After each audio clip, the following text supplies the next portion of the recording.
We learn from elders. We learn from survival. We learned from each other. For trans guys. Wisdom you can feel. Real talk. Collective care. Welcome to another mini episode of For Trans Guys. My name is Megan. I'm Zander. And I'm JJ. And here we are. So let's get started with our topic. Let's just jump right in, shall we? So today we will be talking about body image and wellness, and I have so much to say about this particular topic, so I'm so excited to be kicking us off. When I grew up, there was a lot of intention. This is like the late 80s, early 90s. We're talking like Melrose Place, Beverly Hills 90210. And I was in the film business. And it was really one of those tropes that people would pack on 10 pounds if you go on camera, right? It's pretty common knowledge. And at the time, everyone was extraordinarily thin. And I think it was really crucial to understand how much I think society looks to people on camera to say, that is my ideal. In a previous episode, I think, Zander, you mentioned, or maybe it was you, Megan, you were talking, no, it was Megan, you were talking about like some trans man who ended up being kind of like a bodybuilder type of trans man, and you didn't want to have to look that way. You wanted to look your own way. And I really struggle, I think, throughout my entire lifetime of trying to find my own identity as a trans person or just even a human being that isn't a comparison to everything I see. Right? A comparison to particular outfits, ways of being in the world, looks, body size. And even you talked about in the last episode about dog ears, right? Like anything that we have has to be scrutinized and considered. Sometimes it's even medically based. Like, do you want to have, Barbie, or do you want Ken, breast kind of things, right? Like there's all of these things that are considered. And so at some point, it really impacts my ability to be well, right? Like it can be almost neurotic to the point of devolving my ability to be healthy and well in the world. And I spent many a year trying to unravel and untangle all of that body stigma and shaming that was placed by society, by my acting business, by feeling like I was in the wrong body all the time. All of that just kind of evolved. And something you mentioned, Zander, in the last episode about spiritual bypassing and the idea of pushing through something. One of the stories in one of the peer support groups that really kind of helped me move through this was this idea around zebras. It's going to sound far-fetched, but this is really cool. So zebras are one of the only creatures that in the Serengeti, when there's a huge wildfire, they have somehow some generational wisdom that teaches them that they can push through the burning fire. All the other creatures will try and at great lengths to go onto the outsides of the fire, to come around the fire because they don't want to go through it. But for some reason, zebras are willing to get singed a little, enough to just push through because somehow they know that the fire is only so deep and that they will survive whatever it is that they're going to get through. And it was some kind of a revelation for me to start to look at the painful parts in my life, right, that body image work, and see that it was only so shallow. It really didn't have the amount of depth that I thought that society was telling me. And the reason I understood the difference was because I stopped kind of looking at TV in the same way. I started, listening to like NPR, right? I was listening to other ways of being. I was listening to things like this, like wellness podcasts. I was listening to spaces that nurtured me and didn't give me this toxicity in my life all the time.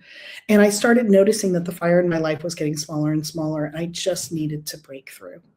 So when I finally did that, I felt much more capable of asking and advocating for who I am and what I needed my body to look like and be.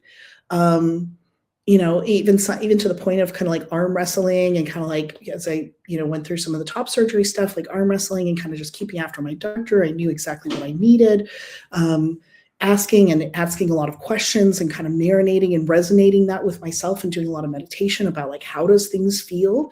I still wrestle sometimes with, like I talked about in a previous episode, about kind of the trans belly, and like dealing with that, and now coming to love that belly and like loving all parts of myself, to the point where I feel comfortable in my skin. And that's come, at almost 50 years old, trying to find that comfort in my skin. So it takes sometimes a long time. And other times I've had friends and colleagues who are like, I've always loved being in my skin. So it's a journey and a process, but I just thought some of those points were important to tie together for all the listeners who've been coming this far with us. Some of these points resonated with me and kind of intersectioned for me. And so I thought I'd share them with all of you. I don't know, Megan, do you want to continue us on and see if you've got some thoughts about this particular topic? Sure. I think my body image is kind of an evolving kind of thought. I think I've in my more female bodied days, I felt comfort or protection from kind of sexual assault safety fears by being a larger person, and by kind of sinking into some of those tropes and being like, well, if I'm larger, I'm less attracted to men, and then bad things won't happen to me, the ones that I'm kind of taught to like worry and care about. And that was not the case. I am someone who experienced kind of inappropriate sexual behaviors. And so as I got to figure out the kind of trans person I was going to be, it didn't like remove some of the like deep at night fears that I have as a human being who has a vagina in the world. But it has changed my relationship to starting to feel like I can kind of figure out what is the healthiest shape for me. And I don't know what that means. Like, I don't like not wanting to be like a really buff trans guy is more about like knowing myself well enough that like that sort of getting to the gym that often and following that food regimen is not my love language, nor is it a thing that like I have the tenacity for a lot of things to follow through with, but it has not been a thing I have chosen to use on my physical fitness side. I'll say it that way for the sake of those who their gym life is self-mastery and still feels like physical pain, and they do it for the healthiness of it. But I think the ability to not keep on extra pounds for protection's sake is something that I'm like learning more about. I think I currently weigh less than I did when I was in high school, and have to like, I still have some like ways in which I think I need to have like an extra large or a 2XL t-shirt. And so it's a change of being in the world to go from being considered a overweight woman to a scrawny man. And so I still don't know that I have like a preferred way I would like to imagine my body. That hasn't been a part of my personal transition, because I have known enough men who have gone through all the stages of transition to know that even if there was a thing you were chasing to look like, it's not really all up to you. Like, your hair is going to pick its own hairlines and colors and grow in abundance in places you didn't imagine, and less in places you can imagine. And so I just have known that it's sort of a journey that's outside my control, but I feel like I'm a little more open to the idea that I could have a quote unquote nutritionally healthy body and have it be safe from sexual assault at the same time. And so that's a new thing for me to like learn about and figure out, at the same time that I have to now figure out what like speaking up to a stranger who is male means in my how I hold my shoulders, or the tone of voice I can use, what's aggressive and what is like not aggressive, and what is possible. How can you be assertive, which you have to do to be masculine, but not so assertive that you get punched in the face, because glasses are expensive and I'm a pacifist. So yeah, there's a lot of different learnings that I'm kind of like doing to try to figure out what my masculinity looks like. It's really hard to navigate in a world that simultaneously tells you being masculine is a poison and a privilege. And so just trying to wrap my head around what does that look like in my flesh and bones and posture, and where things bloom and don't bloom. It's a lot. It's too much to worry about most days, so I don't think about it. And so, like, to be honest, the way that I sort of have that same protection instead of having like more of a seal cub physique is to just like wear a shirt with flowers, so that if someone misreads or projects aggression onto me, that there is flowers, something peaceful, something kind, something beautiful, in hopes that it kind of counteracts the "you gross" that sometimes people project onto folk like me. And I also like hope it projects like, I'm not 17, don't push me in the airport. I don't know. What about you, Zander? Well, like every other topic that we have touched on in our podcast series so far, I love it. I love this topic. I love all of our topics. What's really interesting is that we could stay on the surface or we could go really deep. And I like that we blend those things together, right? We do a little stuff that's not too deep, and then we obviously are comfortable with disclosure because we go pretty deep with things.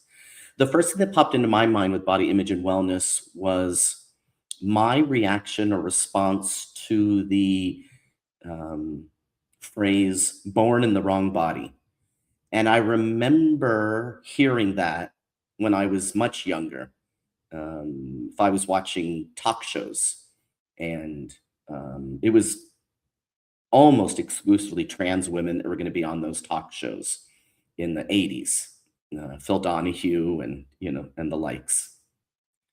And I didn't really understand this concept of born in the wrong body. Like, ooh, I only have one body. I wasn't born in the wrong body.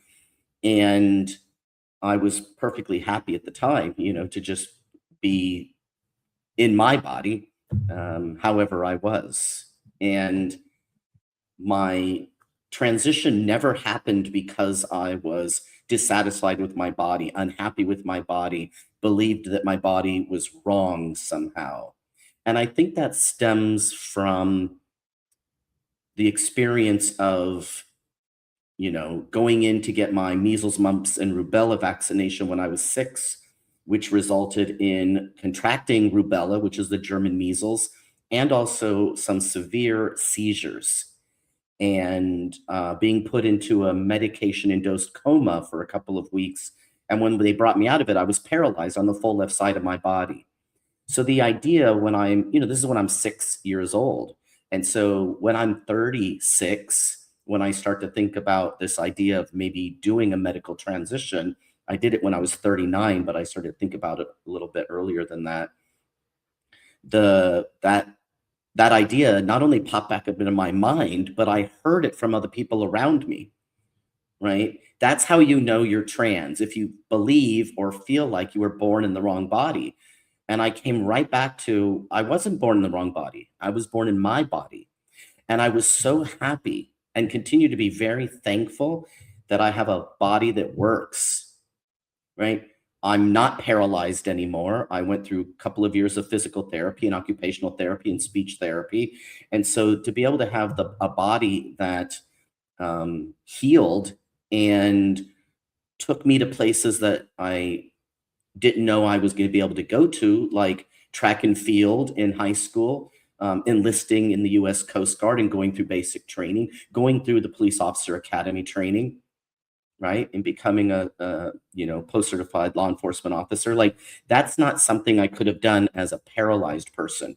So with transness and transition, this idea of born in the wrong body, it just didn't suit me. And so for a period of time, I rejected transition for two reasons. One, I thought testosterone would make me violent, because I believed a lot of that socialization within lesbian feminist community of men were violent, and it was because of their testosterone. But it was also because I didn't reject my body. And I was being told, you only transition if you're rejecting your body, if your body is wrong. I wasn't hearing very many people at the time talking about, remember Jazz Jennings, who popularized that idea of like girl's brain, boy body, right? We weren't really talking that way in like 2004 and 5. And so I went from, no, I'm not in the wrong body. I like my body just the way it is. I was very athletic. Well, maybe I'm not trans then.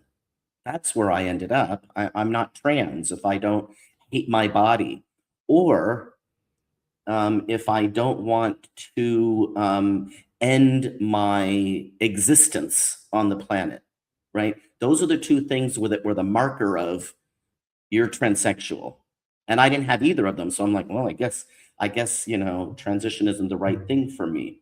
But if you've been listening along, you know that I'm the resident nonconformist. I mean, we all are basically, but I use that label very freely and proudly. And so I didn't get stuck in, oh, I'm not trans. I also didn't take it to the place of maybe I shouldn't like my body. Maybe I should reject my body. I didn't go there either. I went, like I normally do, to that third place, right? The third space, which is I'm going to do my own thing. I'm going to do it my own way. And I'm going to use my own terms.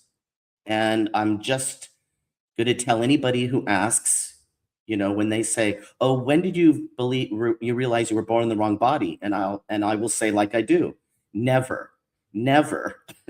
Right.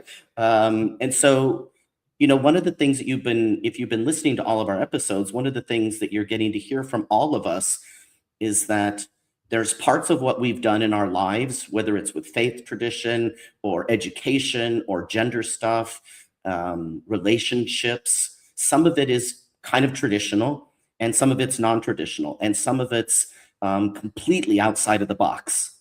And because there's no one right way to do this, that's why we did Letters from My Brothers in the first place, right? Was to say there's no one right way to transition. Here are, over a dozen different examples of how people transitioned. And so this is just another example of, if you don't think you were born in the wrong body, if you had no interest whatsoever in ending your existence on the planet, that doesn't mean you're not trans. And if you do have those experiences, it also doesn't mean you're trans, right? Like, lots of people have those kinds of experience. Body dysmorphia is not gender dysphoria. And so I'm just glad that I didn't allow the expectations of other people and the rules, even from our own community, so to speak, right? These weren't medical doctors telling me this. This was other trans people telling me, you're not really trans if you are happy with living and happy with your body. And I'm here to say you can have both of those things and still be trans and still do your version of transition. So yeah. And, the wellness piece of it for me is that it just led me into my own version of wellness or well-being, because none of the other models were going to really work for me. So I created my own nonconformist model of well-being, because I'm also not going to accept the rules on wellness either. because maybe it doesn't work for me to do yoga by the shore, or mix up those green yucky smoothies. I'm going to do it my way, and so I hope you're all doing it your way too.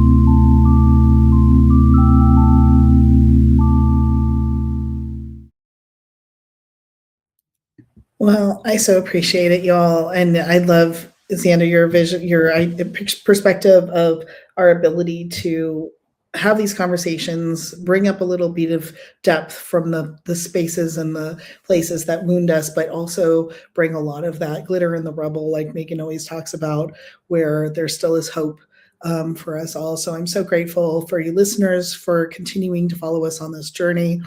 Please put notes and comments in the sections below. Like us, subscribe, share this with a friend. We'd love to hear from you. We're still working on gathering more of our fourth persons to join us. So please continue listening, because we will have some amazing people coming up very, very soon. And with that, time to say goodbye. Take care, everybody.